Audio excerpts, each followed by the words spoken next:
Hello, cat. Yeah, it was raining pretty hard here for the last couple hours or hour and a half, but it's kind of stopped now.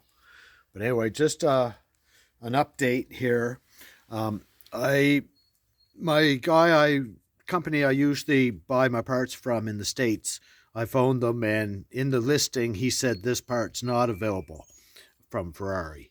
So I took the two of these to a machine shop. The other one that was a smidgen longer, I left with him, and he looked at it and he said, "Yeah, that this one's worn worse." Anyway, they're going to tomorrow morning square up the edges. Just take off enough to make it square, get that lip off it and the angle, which is wore from everything being loose. And the edge of the bearings that I took out were all polished, shiny, the same as the center, and the same as the inside of this is all shiny from the axle rubbing on it. But anyway, in here,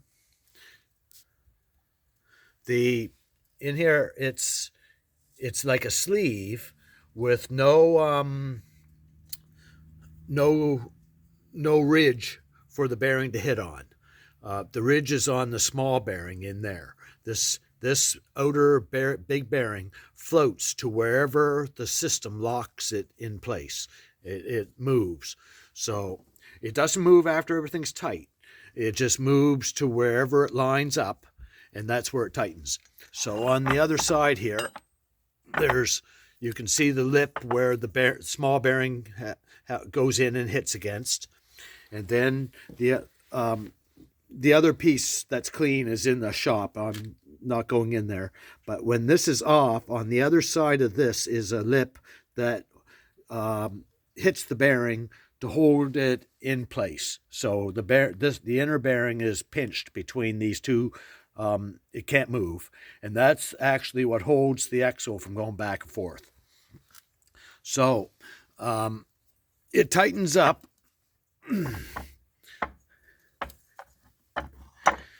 It first we have, of course, the axle, and then this little spacer. And then there's a little tin stainless steel dust thing that goes on, which I bought a new one of. And then, of course, the big bearing, and then this, then the small bearing, and then this goes on, which is the inner housing that holds the small bearing in place. And then, of course, our flange goes on up against, and I bought a new one of these because the edge was all worn. Plus, I didn't like the way both of these flanges on the spline, they both rocked. So I'm hoping that where I bought a new axle and a new one of these, that spline won't be rocking. So anyway, on the one that I took off the car, it had a washer, like quarter-inch washer, not exactly, underneath this fancy nut that brings it so that it's roughly lined up. So you bend these tabs into those two notches on the axle. But now this one, when I took it apart, it was missing the washer, and I had a hard time getting my tool, which is right there on the floor, to fit down in there. But since the nut wasn't over tight, it was only like 10 pounds pressure because everything was so loose and beat it up, it came right off. But if it was in there tight, I would have had to ruin my tool to get it to go in there to get that nut out. So I'm kind of glad that I got it out, because the one that I'm using has a washer that's thick. Like the washer's almost as thick as this nut part. So it's quite a good size washer. And then this nut. So anyway, my concern is on Ferrari chat line, someone said that on a 328 rear axle, this nut is torqued at 158 foot-pounds torque. It's on this car, I don't know how much it's torqued at, but it measures 27 millimeters. And it's not a real nut. It's one of these, whatever kind of nut you would call it. And it has to be made, at least that little lip has to be made soft enough that you can bend it without cracking it. because you have to take a punch and bend the edge over. And if this was super, super hard, I don't know if you would be able to bend that edge over. So I think the issue really here is we don't want to torque it enough to break this nut or strip it.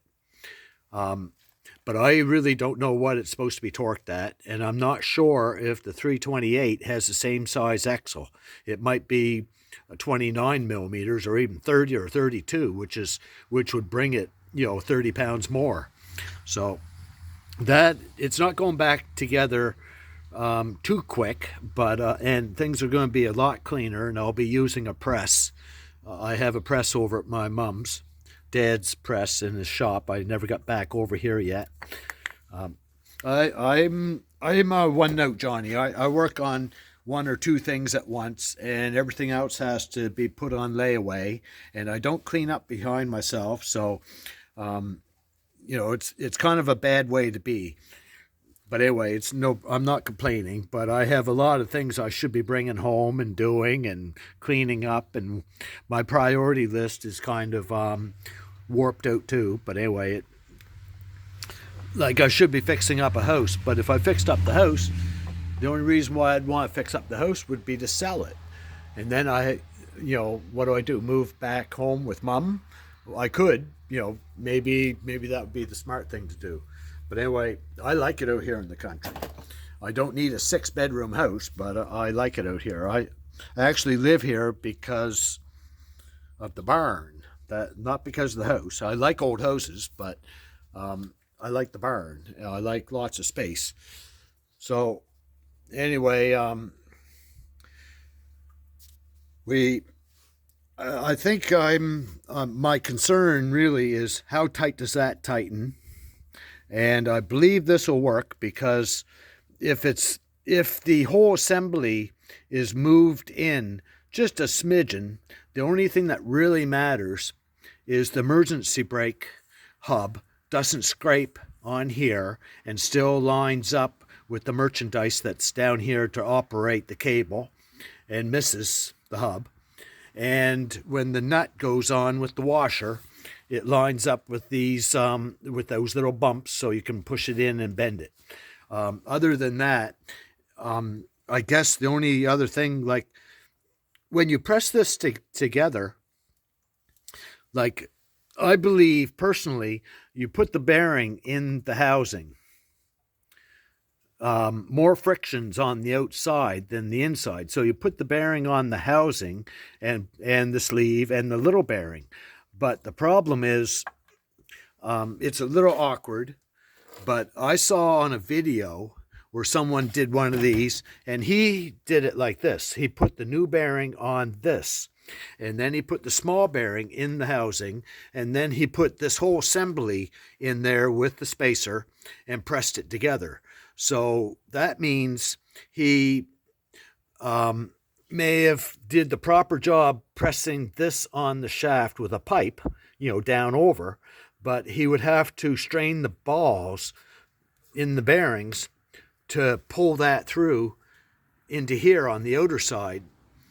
So if anybody has any better ideas, should the bearings both be put in the housing and then the shaft pressed in? Or should one bearing be put on the shaft and one bearing be put in here and then press the unit together? Because one nice thing about putting it like this is the small bearing lines the shaft up so it's square, and the big bearing, which is a little hard to start on its own, sitting up here, being square with lining up with the small bearing, means when you press, it's got to go straight because it's lined up. So I think by putting it here, lines it up better for putting it together.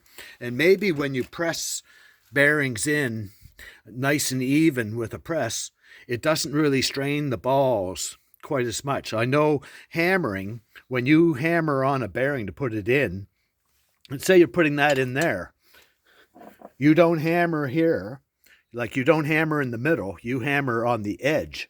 So, like you would tap way out here on the edge to get it in. You wouldn't tap in the middle. But when you press it in on a shaft, it means the pressure is going on those balls. So, you know, you can't put the bearing in 100% the proper way. It's got to, somewheres there, the balls have to take the strain. So I guess that's where the press works best rather than a hammer, because the hammer would kind of dent the balls when the even pressure being square, just it can probably handle it. But anyway, I better let you guys go. This video is going to be too long. It'll take till tomorrow morning for it to download. So anyway, you guys take care. Thanks, and see you later.